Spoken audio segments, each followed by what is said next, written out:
Hello guys, this is Elaine. Ayan, maraming nagtatanong sa akin.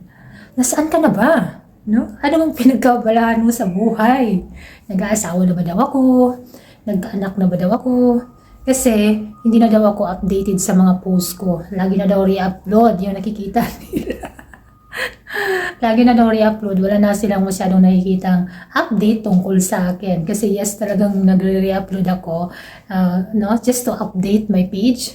Anyway, thank you so much sa mga nagfa-follow sa akin. We are running 42,000 followers here on my Facebook page. Super, super blessed na nagkaroon ako ng 42,000 followers, no? Just very thankful po sa inyong lahat, sa mga na-inspired sa mga posts ko, to those na mga nag-share po sa aking mga song covers, or minsan sa mga motivation ko, no? Maraming salamat. Alam niyo po, kahit sanay na akong mayroong nag-share sa mga posts ko, until now, kapag may nakita akong nag-share, nag-react, nagko-comment, nakakaramdam pa rin ako ng kilig. Iba pa rin yung kilig na mararamdaman ko na, oh my God! Nakakakilig na may nakita po akong nag-share sa mga posts ko. So, I'm very grateful. I'm very happy. And, of course, karapatan nyo rin malaman kung bakit bigla na lang na nag-lay-low. Wala nang nakikitang masyadong update si Elaine View here on my Facebook page. Ayan. Ano daw kasi yung pinagkabalahan ko sa buhay, di ba? Nag-aasawa na nga ba daw or nagkakaanak na ba daw? Oh my goodness, sana all nag-aasawa. Sana all nagkakaanak. Oh my God, hindi ba tayo dyan? Wala muna yan, Char. Okay. Yes, talagang inaamin ko po, talagang naglelo ako. Matagal na talaga na hindi ako gumagawa ng cover song. And yeah, re-upload po yung mga posts ko. No, talagang mga post ko puro re-upload ko. Makikita nyo dyan, puro re-upload yan, yung mga post na yan. Anyway, say hi to my wig. I'm very beautiful. Gandang-ganda sa sarili ako ngayon, Char. And look at that. Anyway. Ayan. Alright. Okay, sige. Sasabihin ko po sa inyo kung bakit talaga ako naglaylo as a vlogger. Char. Vlogger talaga. Okay, well, anyway, okay, alam naman natin na pag nagwa-vlog tayo is maraming kumikita as a vlogger, no? So, very blessed doon sa mga talagang kumikita as a vlogger, no? Kasi marami talagang kumikita nagwa-vlog. Pero yung alam ko po na hindi lahat na nagwa-vlog ay kumikita, right?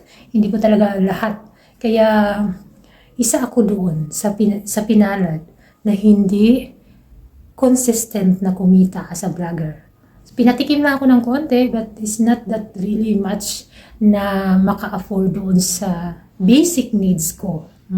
Sa mga needs ko. Alam naman natin, mayroon tayong mga pangarap sa buhay, di ba? So habang tumatagal, alam naman din natin na ang mga bills natin ay tumataas, right? So habang tumatagal, no? Habang tumatanda tayo, nagkakaedad tayo, sobra din yung pangangailangan natin, right? Okay? So, yun po, naglilo ako kasi naghanap ako ng iba pang oportunidad na pwedeng makakatulong sa akin na ma-provide yung pangangailangan ko. Speaking of bills, no? Talagang hindi talaga siya totally yung sahod ko dito. Anyway, I am OFW here in Dubai for almost 6 years. So, talagang yung sahod ko is masasabi ko po na well enough, pero wala nang magiging sobra. So, paano na yun? Yung pangarap natin.